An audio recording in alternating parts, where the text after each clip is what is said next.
This is a clip from the Red Cow Arcade podcast. Shall we, for the last time, discuss the Book of Boba Fett, the finale? Yeah, we should.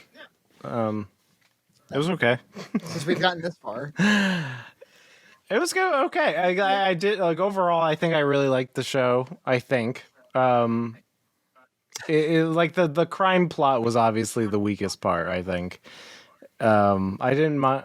Yeah, the Boba Fett story totally underdelivered, and the Star Wars story was pretty darn good. And that's a really weird place to land, but it's not the worst possible set of circumstances. Yes, exactly. And you could have done a good Boba Fett crime story, and I think they even had all the pieces to do it. It didn't quite resonate. It didn't quite make sense that he would, like, I still didn't buy he would be a crime lord or a ruler of Tatooine in any respect. Like, I understand he went through all that stuff with the Tusken Raiders, but like after that, like, I don't see how that relates to him being like wanting to be a ruler of Tatooine. I could see it. And that's probably the biggest problem with the whole series. And is like the core motivation is not clear. Yeah, and like he said some things like, "Oh, I'm sick of like working for stupid people and stuff like that," but it still doesn't make sense. It still doesn't connect completely. But you know, it was fun stuff. I did like the 2 episodes of Mandalorian. I feel like there's a lot of good premises. There's a lot of good characters. There's a lot of good ideas. I think it's like whiplash for the audience because they're like, this show sucks. This show's pretty interesting. This show sucks. This show's pretty, you know. And then like you get to the end of the 7th episode and you're like, did I like it? There was a lot of lows and a lot of highs, but I think I liked it. I liked the show. I really enjoyed watching it. I really enjoyed looking forward to the next one, and I'm not super disappointed. And probably a lot of that has to do with the fact that I know there's more to come, and I'll just continue to enjoy anything they throw at me. Yeah. But most narrative choices were like bad calculations, like most. Like I'll rattle off a few. You rattled off the most important one already, which is like, hey, we need to understand this guy's motivation for even doing the basic things he's doing. We don't have good motivation for that. It's not something that you even want to make a mystery either. Like, you can't be like, we'll save that for the next season. It's like, no. Right. There's a lot of action happening right now. Grogu leaving at the end of season 2 had a lot of narrative impact. We had 2 seasons of this father and son relationship, and he left. That's a big moment. That's a bold moment for the show. To then reunite them 2 business days later. Yeah. Before like, season 3 of The Mandalorian. Yeah, before that story even resumes, is like, well, you just wasted the most massive opportunity. Imagine if, I don't know, just imagine one season of Mandalorian without Grogu in it, where maybe at the midpoint or something you have, or I don't know, maybe early on you have the moment where he goes there, he drops off the gift, or he just wants to see him or something. But then give me like 2 years where these two aren't together, so that when they do get back together and Grogu is a little bit trained by Luke, and he has matured a little bit more, and he can contribute more to the adventures. That's a story. That's like, that will make everybody cry when those two come back together, because you've totally deprived them of one another, and to like not really deprive them at all. I mean, maybe it's going someplace interesting, but it felt like the wrong decision for sure to me. Yeah, especially when you build it up so much where he's like in the distance, he sees Grogu, and he like, you can hear the like pain and agony in his voice as he's just like, oh, he's better here, you know. And then like one, like that actor, what's his name?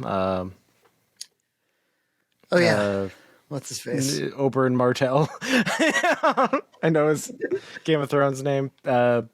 Pedro Pascal. He's whether he's just doing voice acting or whatever, he really sells it. And to have that moment and then just like resolve it really quickly. Yeah, Very it does seem like a strange. missed opportunity.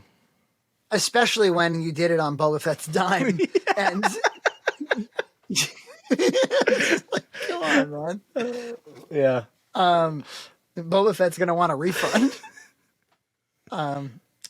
So that was one, and then like the other two that are very obvious is like, so what, this Rancor thing was, you gave it what, like 2 minutes of screen time in episode 3. And you're like, you might as well have had subtitles that were like, this will come back in the finale, for special effects. This will be for special effects later. Not the best. Yeah, setup. I mean, like in a movie, maybe it would be acceptable. I don't know. It's just like, here's the thing. We're going to set it up so that it'll come back later. But yeah, there was more time to flesh it out. And it was just... Couldn't you have, especially if you had used the 2 episodes that you squandered on Mandalorian, yes. But couldn't he have developed a little bit of a relationship with him? Couldn't maybe the Rancor doesn't trust him. Maybe it doesn't go well. It doesn't go the way he thought it would go.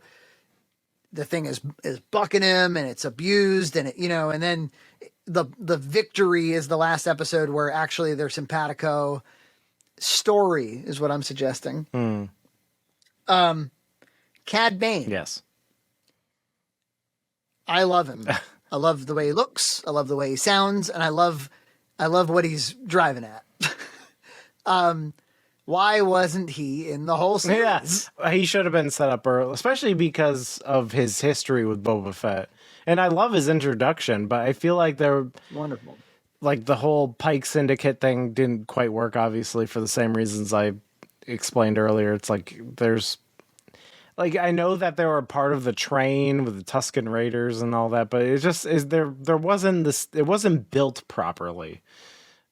If you were looking for like, hey, why is Boba Fett having this morality turn? A question we never really got satisfactorily explained. Like having this guy who's a lot worse than him. Yeah. His kind of abusive adopted dad. Who kind of symbolizes his past, you know? It symbolizes... You could have done it, right. Being a ruthless bounty hunter, yeah. So, those are the things... and like in this last episode, again, it's fine, it was loud and it was whatever, but it was like they just took everything that was in the air and they paid it off. They paid it off in like the most straightforward possible way. They're like, Grogu and Mando aren't together. They're together. The Rancor hasn't been paid off. He rides the Rancor and he punches stuff. Cad Bane, they're going to have a duel. Like it just, Pike Syndicate, they're all dead now. Yeah. The bikers in Freetown, you guys help. And of course those are very, very lame characters. And there was a lot in that whole battle was very messy. It felt messy. And I think I can blame that on Robert Rodriguez, but so what is up with the fact that like this dude, every episode he directed was the weakest episode? Yeah, and I thought his episode in The Mandalorian wasn't that bad. Maybe he had more supervision or something. I don't know, but maybe he needs to stop doing fucking yoga while he's directing, smoking cloves. Playing acoustic guitar for everybody. Fucking pay attention to what you're doing. So they don't have to all do it in post. But I have nothing. There's nothing wrong with being like, hey, in our finale, we pay everything off. In fact, like, I think most of the time that's the right creative decision. It's just like, but do it with some story, do it with some flair, do it with some flourish. Yeah. Like the last episode, I always use Breaking Bad as my go-to, like, hey, this thing's perfect. The last episode of Breaking Bad, that's all they do. They just everything that's still in the air, they pay off. Yeah. But but every one of them is like, and you stuck the story landing. For instance, you needed that final moment of Walt and his wife talking, and for him to be like, I did it for me. You might think like him saying that out loud is a little on the nose, but it's like by that point, 60 episodes, you needed to hear him say it. And if he needed to say it to anybody, it had to be her. And so like everything that happens in that episode, it's all creative and not all of us could write it, but every audience member should be like, yes, of course. Yes, of course. Everything by that point should make sense, I think. And so there's nothing wrong with ending a show predictably. Predictability is not the enemy here. It's more like the what did you say in the end? What was your story? And so they didn't really have a ton of that here. Well, luckily, soon we'll have a new series, Obi-Wan Kenobi, where we return to Tatooine. Yeah, man. Goddamn. Well, they say that they're gonna move off planet rather quickly, which I'm actually not like. As I say that joke about Tatooine, I'd rather it be kind of like I don't know, a smaller story about something else. But so they're probably gonna do some weird things off planet, and Obi-Wan's gonna do, I don't know.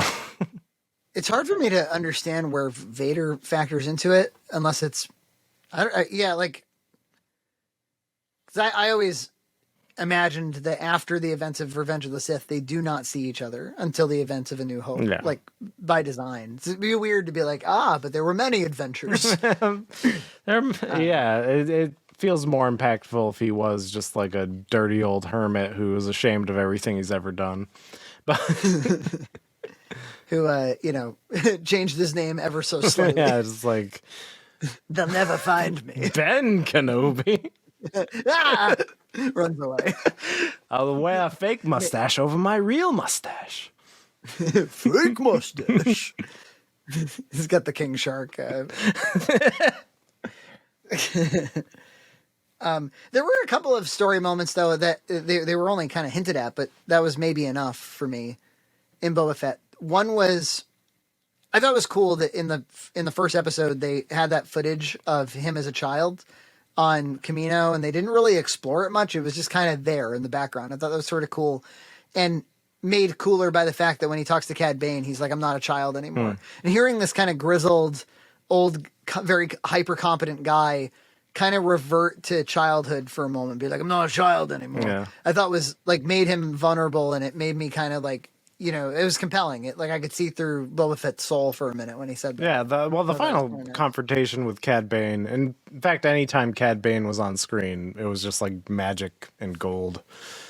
Yeah, they've got a real character there, man. They've got somebody of like a Darth Maul level excellence. And they like killed him off just like Darth Maul, but they'll probably bring him back just like Darth Maul.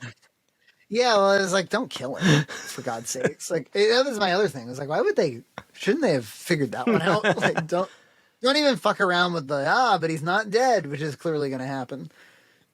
Just don't kill him. Just do, look, you're a TV series now. You don't kill your main characters. Act like it. And I also like that moment where he talked to Mando, who was like, I gave you my word. My creed says I can't go anywhere now. When they're having their Butch Cassidy moment. Yeah. And he's like, do you really believe that, Bantha fodder? And he says, I do. And he says, good. Like I need somebody to believe in, to have some kind of faith we're going to get out of here. I just thought that was a really nice moment. Yeah. Oh, there's a lot of good. But it places an awful lot of emphasis on, this clone Boba Fett character that they contrived of Mandalorian suddenly is one of the most significant figures in the galaxy. I know. I don't know how this happened. It's like, yeah. Favreau couldn't use Boba Fett, so he made up his own Boba Fett, and then he's like, okay, he's also with Boba Fett. You know what? He's better than Boba Fett. How about that? How do you like that shit?